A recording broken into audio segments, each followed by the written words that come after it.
So it looks like if we get there, it's going to be Chelsea. Well, it is Chelsea. Spurs must be absolutely gutted.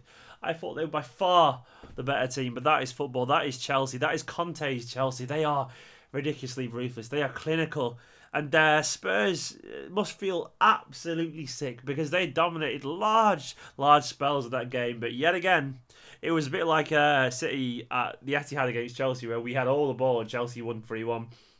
That's what this Chelsea team do, and it's kind of impressive. But anyway, on to the actual Manchester City versus Arsenal game. I can't go to it, annoyingly. I'm doing a music video shoot with my band, Embers. But I want to look at the ridiculousness of this week's press and this childishness that's seeping into the national media. Any attempt to vilify working class fans from the north is made by national papers such as the Daily Mail and the Sun. And Mike Keegan, who wrote this article this week, saying that City couldn't sell out their allocation for Wembley. He must be absolutely gutted now that City have sold out that allocation. But either way, it's the viciousness, the childishness, the pettiness of these attacks that really bothers me. We are mainly a working class club still. We have a very loyal fan base, of a core fan base of around 30,000 people. And when you've been to Wembley as many times as City have been in the past few years, I think it's 9 times in 6 years, then eventually it becomes hard to keep up. We can't always afford trains there. We can't always afford a whole day to London. It costs families hundreds of pounds to make this trip to Wembley. And then you expect us to do the same if we get to the final only weeks later. I'm sorry, but it's absolutely nonsense. And instead of attacking the fans, instead of attacking the clubs and getting cheap thrills from United fans, Arsenal fans, Liverpool fans or whatever, for cheap articles about clickbait stuff about, look how bad their support is, just to get a bit of credit on Twitter, grow up and ask questions and do the fans, the people who read your papers, an actual favour. Grow up and go to the FA and saying, why are you basing a game like that down in London for the Arsenal fans and not for Manchester City fans somewhere in the Midlands? Just have it somewhere in the Midlands like Villa Park or something like that. It worked in the past and it'll work again now. It's absolutely pathetic that, one, the fans have to go to London for a semi-final in the first place, and two, that we're getting some stick for not immediately selling out.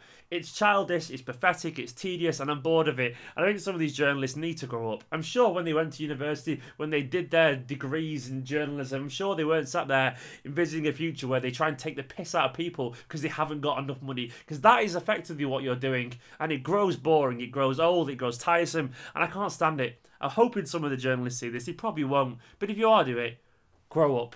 But away from that, onto the game.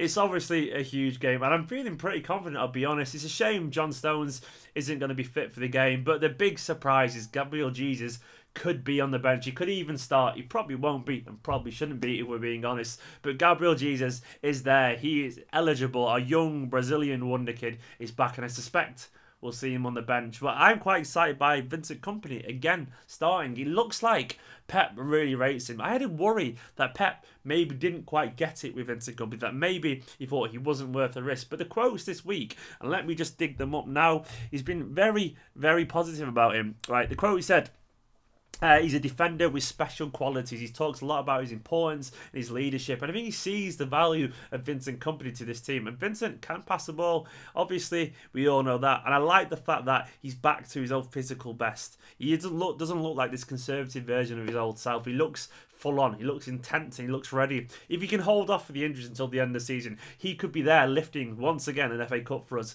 and that would be beautiful. And I hope more than anything that Vincent gets a strong run now to the end of the season, because he's still our leader, and I'd still love to see him have success in a City shirt. It does bring you on to the question though, that would the FA Cup be enough? Well, I'm sure it isn't. Pep himself has said that the City's owners won't be impressed with this outlay this year, because we expect more. We are a club with great ambitions. We expect more than just an FA Cup and a scrape for the top four. But there's no point pretending that silverware wouldn't be nice. A trip to Wembley for the final and not the semi-final is always nice. We have to get there now, obviously.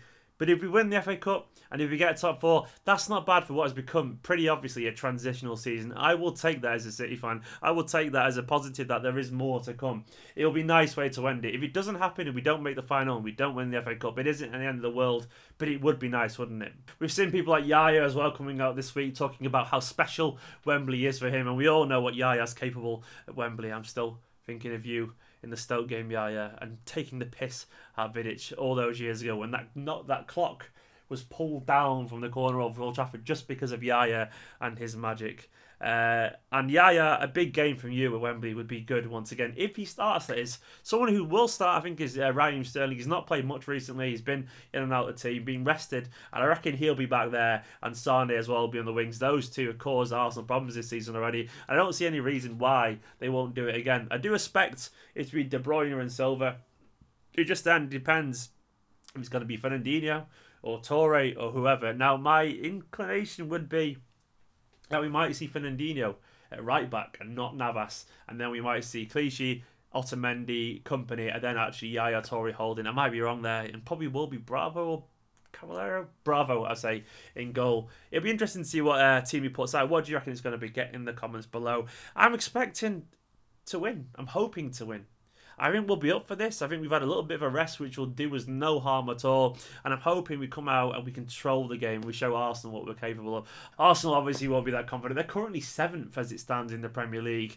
In general, they are always a threat. They have Sanchez, and I do fear his pace more than anything. And maybe Fernandinho will be out there on the right. Maybe it might be Zabaleta or Sani to counter him. But Sanchez obviously is a wonderful player. Ozil still is a good player despite disappearing in big games. And you do know that they are capable of a big moment, a big stage when it comes to it. They aren't maybe the most aggressive of teams. They aren't maybe the ones for the biggest occasion, but they can do it, and we shouldn't take this game lightly. I'm hoping it'll be a 2-1 victory. That's my prediction anyway. But Blues, what do you make of all the bollocks this week in the press? What do you make of the idea of the team's going to be? Do you think we'll do it? Get in the comments below. I won't be watching the game. I'll be watching it on my phone as I'm recording a music video. Fingers crossed, though, that it'll be a great day for all the Blues down in London. Hope you all enjoy it over there, and fingers crossed for a victory. If you haven't already, drop a like on the video, obviously, subscribe, and I'll see you soon.